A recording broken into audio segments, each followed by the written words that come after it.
Hi everyone. Over the past 1 month, Google stocks have been going up while Nvidia stocks have been going down, as if they are inversely correlated.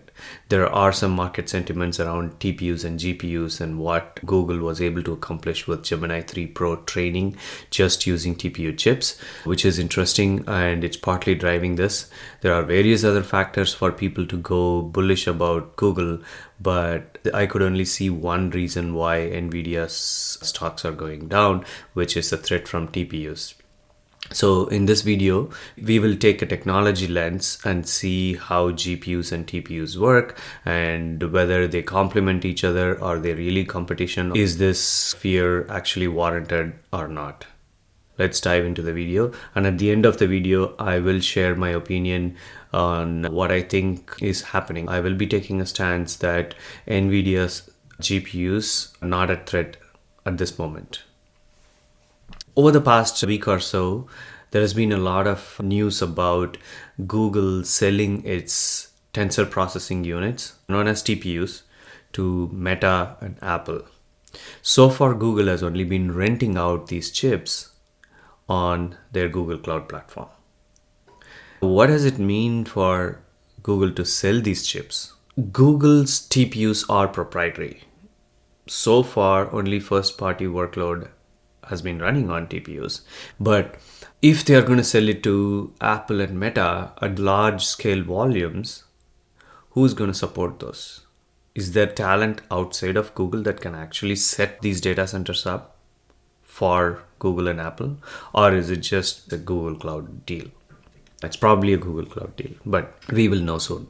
Secondly, does Google actually have the bandwidth to manufacture millions of chips that are needed for all these companies to use? Thirdly, remember that going to TPU also comes with a little bit of lock-in with Google.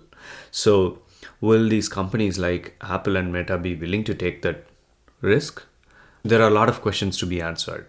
That's why I'm taking the stance that Nvidia's position might be too strong for Google to have any dent. Having said all of that, a couple of days ago, Nvidia released an official statement congratulating Google's success. Look at the wording here. We are delighted by Google's success. They've made great advances in AI and we continue to supply to Google. Great job, Google. That's what Nvidia is saying. Then they are saying Nvidia is generation ahead of the industry. It is the only platform that runs every AI model and does it everywhere computing is done. Nvidia offers greater performance, versatility, and fungibility than ASICs. Remember, ASICs are application-specific integrated circuits, which is what TPUs are. This definitely comes across as a very defensive post. So we don't know what Nvidia knows. We don't know what the market knows, honestly. But basically what Nvidia is saying is that Google, great job making your TPUs. Hey, world, what they've done is not that great. The product that we have, which is the GPUs, is much advanced than what Google has done. It can actually do a lot of other things. It has the versatility and fungibility, as in it can be used for many other use cases than what TPUs are designed for. So this defensive position is quite interesting. You don't expect somebody like Nvidia, who is dominating, who's basically having a monopoly in the market, to come out and put out the statement. So what is that shift in sentiment that we need to be aware of and think about? Now, moving on to the AI inference challenge. We have heard a lot of people talk about, hey, the world is not going to be about training, it's going to be AI inference, which makes sense. You train a model once, but then it gets used by billions of people and applications over years. So obviously AI inference is going to be bigger, consumption is going to be bigger than AI training. And so we are going to take AI inference lens here. From a technical standpoint, when an LLM has to infer something, when it has to respond to the questions that we ask on ChatGPT or Gemini, for each parameter that the model has been trained on, it has to do two operations. There has to be one multiplication and then one addition that need to happen. So if a model has 7 billion parameters, in total it has to do 14 billion operations in order for it to create one token. So as an example, let's say you ask cat sat on a mat, or let's say you ask cat sat on a, and then now the LLM has to fill in that blanks, right? Fill in that last word. And we are using a model that is trained on 7 billion parameters. It has to do 14 billion operations to come up with one token if we assume mat as a token. I mean, it could be one token or two tokens, so there is no clear definition of what a token is. So let's say it is one token. So it has to go through 14 billion multiplications in order to just come up with mat. And imagine if it has to continue with the next word, it has to do that many operations for each token.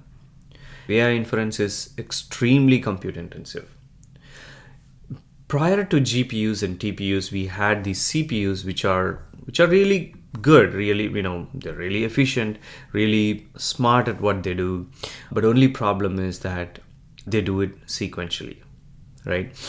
They go through one character at a time, and it could take for us to get that response of cat sat on a mat, because it has to go through these 14 billion operations one by one in sequence.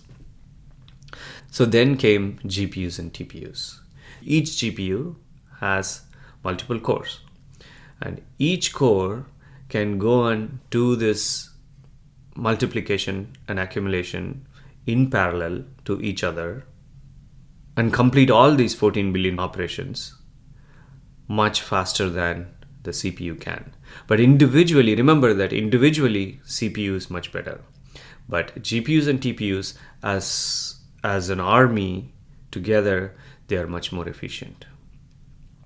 Okay, so in conclusion, GPUs and TPUs thrive on massive memory bandwidth and thousands of parallel cores operating together, and they execute the same 2.2 flops calculation simultaneously and come to an answer together. So you can see why GPUs and TPUs are much faster than CPUs. Now, having said that, Nvidia has been using GPUs for gaming. Gaming requires a lot of graphics.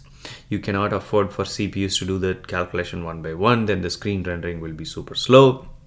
So they created GPUs, and it's been around for quite a while. Nvidia created their top 3 product line. So the first one is A100. It is the chip that powered original ChatGPT, and it is used for smaller model inferences, and it is a cost-effective inference, no doubt, and there is a lot of demand from the market for this. In fact, A100 chips are generally used for other typical in-house machine learning tools that companies create, because it's cost efficient and it does the job. It doesn't need to be like super parallel. Now, then comes the next generation, which is H100, the current standard. And this is in high demand. It is optimized for transformer models, which is what GPT, Gemini, Llama, all these models are. And they are significantly faster. Then comes the final one, B200 Blackwell chips. They have a dual chip design. They're vastly faster for massive training and inference, launching this year. Now, you can use all these chips in order to make these GPUs usable in a data center. Remember, like I said, all these GPUs are in our computers, in our gaming boxes, Xboxes, PlayStation 5, etc. But in order for them to work together, like for an LLM training or inference, you can't do it with one GPU. So you need to have multiple GPUs connected. Plus, in addition, the cores within the GPUs, they have to share the memory and update the calculations that they have done, so the other cores can actually pick up the calculations and take it from there. So there need to be high bandwidth memory. Nvidia offers super wide data highway for memory called HBM. and it offers tensor cores. What are tensor cores? They are basically matrix multiplication machines. In large language models, everything is vectorized. What is a vector? Vector is a three-dimensional matrix, and you assign a value for each token in the training model. Imagine a multi-dimensional space where you have placed these tokens with a certain logic where they are correlated. Every time you do inference with GPUs, they need to do a lot of tensor multiplication. Tensor is also another word for multi-dimensional matrix. These H100, B200 chips are experts at doing matrix multiplication.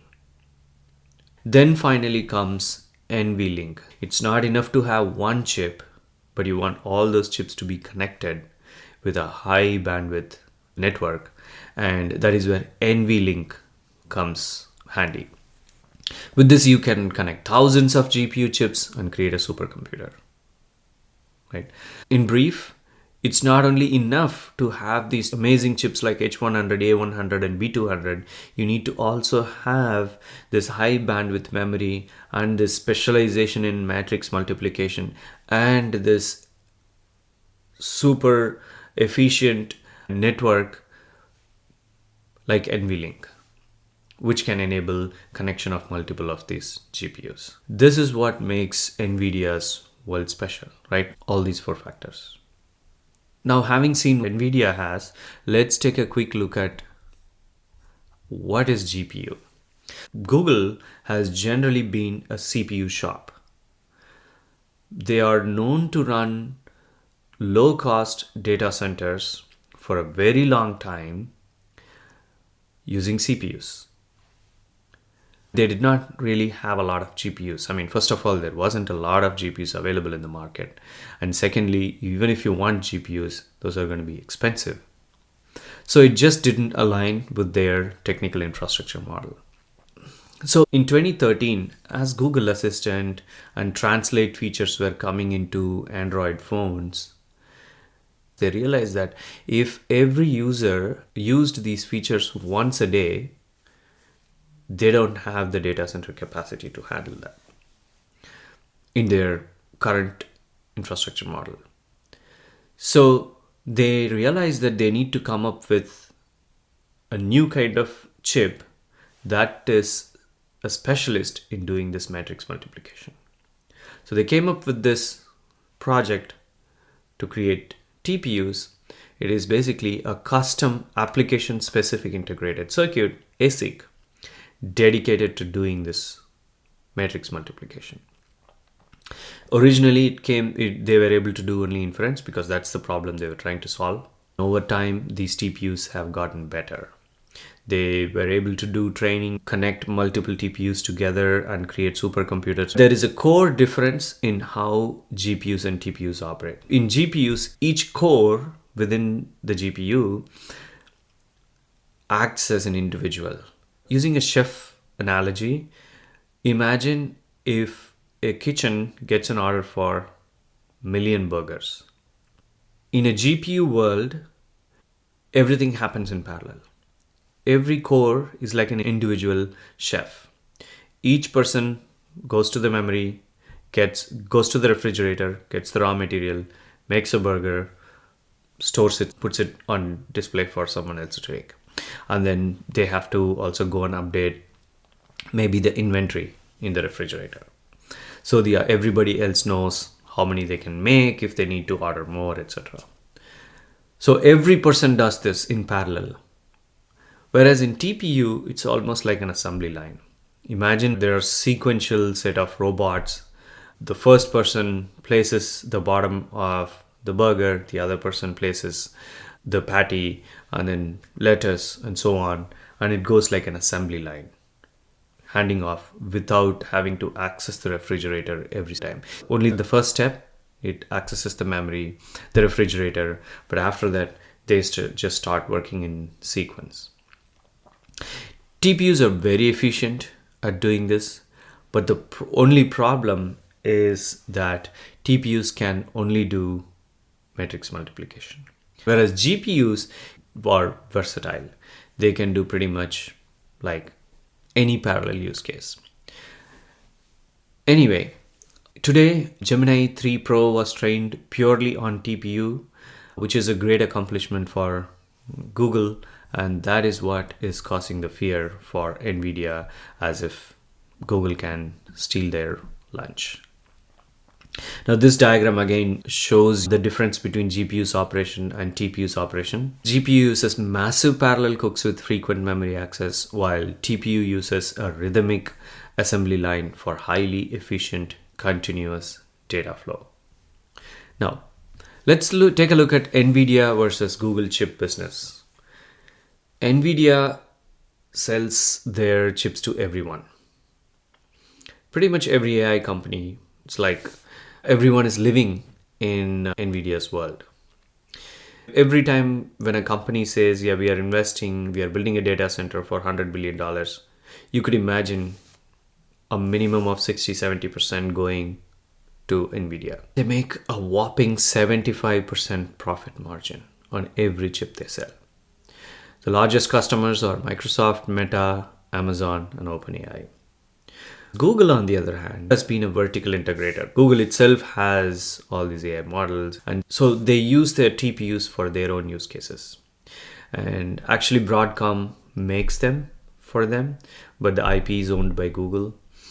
Most of the bandwidth for TPU is currently used by their own products like Search and Gemini, Waymo. Maybe Waymo is used at the training level, but I don't think you need GPU for inference for something like Waymo. There is also Google Cloud on which TPUs are offered.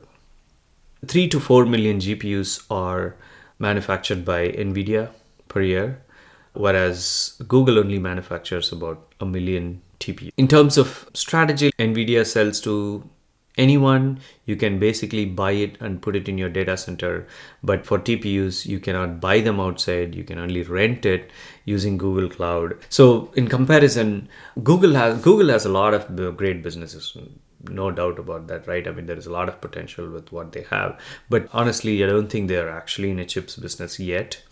They are in cloud business where they rent out chips, but they're not really selling chips so far. If you look at how much each big tech is spending on AI hardware, Google spends significantly less than Microsoft and Meta on Nvidia GPUs because of its ability to use TPUs for its own AI workloads. They purchase Nvidia GPUs for their Google Cloud customers, but it's not as much as what Microsoft and Meta purchases. Microsoft purchases 2x, Meta purchases nearly 5x of what Google purchases. So this kind of shows that Google is not entirely dependent on Nvidia to run their business. Well, now we know that GPUs are versatile, can be used for multiple use cases compared to TPUs. We know that Nvidia makes a lot more money selling GPUs than Google does with TPUs. But what makes Nvidia really competitive is what we will take a look at now. Firstly, look at this picture. The center of the fort is AI chips itself. Their ability to create the chips, right? Powerful chips, powerful GPUs, which itself a lot of competitors are not able to. And the next level is the networking technology they have built that connects all these different GPUs and builds these supercomputers, NVLink and high bandwidth memory. Then the third layer of what Nvidia has is the CUDA software ecosystem. Pretty much every AI workload is developed on the CUDA software platform, which is what you need to be able to interact with GPUs. If you have to move from GPUs to something else, let's say as TPUs, people need to rewrite millions of lines of codes. So for the past 20 years, people have been writing codes for CUDA. It is not easy to switch. Think about Windows.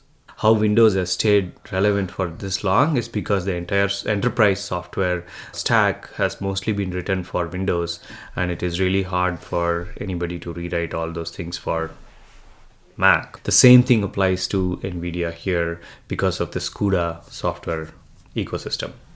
And the last one is very strategic choice that Nvidia's Jensen Huang has made, is that he has gone ahead with the global supply of chips makers, like wafers makers, which is required for building the chips, and he has basically paid up every manufacturer to work for them. So there is TSMC. All the capacity of TSMC, as an example, is dedicated to making Nvidia chips. Even if Google comes up with, yeah, I want to make millions of chips, who's going to make those millions of chips? There is nobody available in the business to make millions of chips. So these four factors, the ability to create chips, ability to put these chips together, GPUs together, and create a supercomputer, and then the software platform that lies on it, on which people develop their lines of code, and then the supply constraint. All these factors make Nvidia a multi-layered fortress that is very hard to be breached. And then let's not forget that, GPUs can be used for many other use cases other than large language models. Now, having said all of these things, I do think what Google has accomplished with TPUs is impressive. It's extraordinary. Nobody else has been able to do that. But when we talk about AI and robotics, think about self-driving cars. Self-driving cars cannot run on TPUs. You can't have a self-driving car going inside a tunnel where it has lost internet connection, waiting for its connection to come back to the data center and take action. That's where Nvidia's GPUs come in. And mainly for that versatility and the competitive mode that Nvidia has built, I do think Nvidia is here to stay. So, do you think Nvidia has a moat? Do you think Google's TPUs can stand up to GPUs? Please leave your comments. See you next time.